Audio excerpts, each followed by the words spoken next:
La France risque-t-elle d'être placée un jour sous la tutelle de Bruxelles? La question était impensable il y a un an ou deux.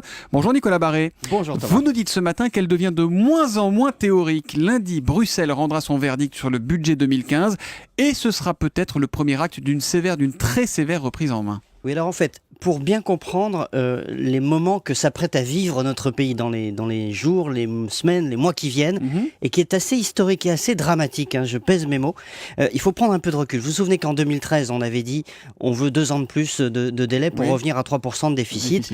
Il y avait des conditions, nos partenaires nous avaient dit d'accord, mais il faut réformer le marché du travail, réformer davantage les retraites, ouvrir certaines professions à la concurrence. On y va là. On l'a fait sur le dernier point, on l'a pas fait sur les 2 premiers points. Donc on arrive en 2015, on n'a pas vraiment fait les réformes qu'on avait promises de faire, et par ailleurs on est loin des 3% de déficit. On sera à 4,3% l'an prochain. Exactement. Alors qu'est-ce qui va se passer, Nicolas? Alors tout est prévu dans les moindres détails, il y a un manuel, ce sont les traités que nous avons signés, ça fait plus de 100 pages, et ce qui est prévu, c'est que d'abord lundi, Bruxelles va sans doute rendre un jugement assez sévère, mais surtout il sera beaucoup plus sévère pour la suite, et ils vont exiger là des économies, des réformes dans les années qui viennent, et là va s'enclencher, si vous voulez, une mécanique assez implacable, qui peut arriver effectivement, vous avez raison, à la mise sous tutelle. C'est-à-dire comme on n'a pas respecté ce qu'on avait dit il y a 2 ans, il est prévu dans ces cas-là 2 choses. D'abord des sanctions financières et puis surtout une surveillance des sanctions renforcée. financières. Donc on va payer alors qu'on est déjà au fond du gouffre. On peut être amené à payer, oui. D'accord. Alors il faut que les autres pays soient d'accord, mais